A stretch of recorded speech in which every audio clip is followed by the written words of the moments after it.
Hello friends, माझ्या चॅनलला तुमचं स्वागत आहे। आज आपल्याला मँगो शिरा बनवायचा आहे। त्याच्यासाठी मी अर्धी वाटी मोठा रवा घेतलेला आहे, चवीनुसार साखर घेतलेला आहे, पाव वाटी साखर घेतलेली आहे, तुमच्या आवडीनुसार घालू शकता।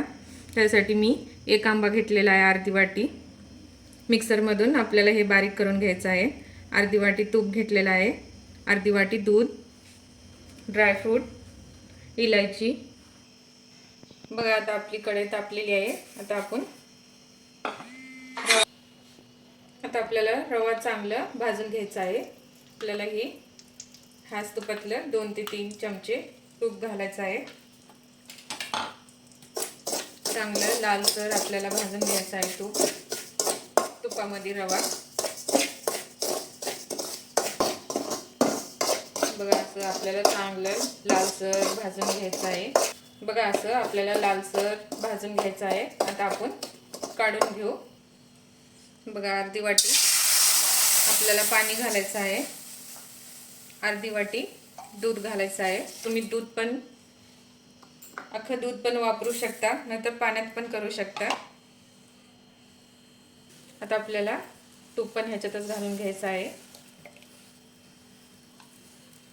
आता आपल्याला हे चांगलं उकळी येऊ द्यायचं आहे। बघा आता आपलं पाणी उकळत आहे। आता आपण इलायची पावडर घालून घेऊ।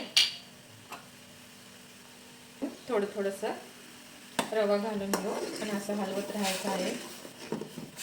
बघा गॅस बारीक करायचा आहे आपल्याला, असं चांगलं शिजू द्यायचं आहे।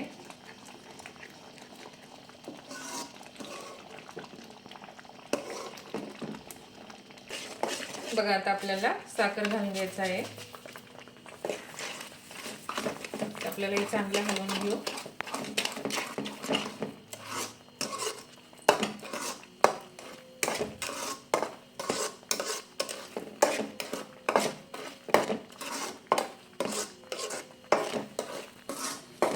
बघा आता आपल्याला मँगो घालून घ्यायचा आहे।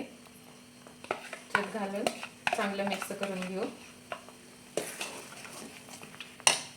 आणि थोडेसे ड्रायफ्रूट घालू। चांगलं ह्याला आपण मिक्स करून घेऊ।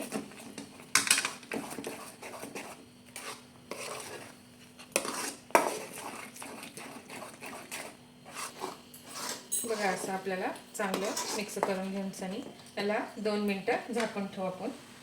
बघा 2 मिनिटं झालेले आहेत। बघा आपला शिरा तयार झालेला आहे, किती मस्त रवा फुगलेला आहे। तर आपण गॅस बंद करून घेऊ। बघा आपला आंबा शिरा तयार झालेला आहे। रेसिपी आवडल्यास लाईक करा, सबस्क्राईब करा, कमेंट करून सांगा की तुमची रेसिपी कशी झालेली आहे।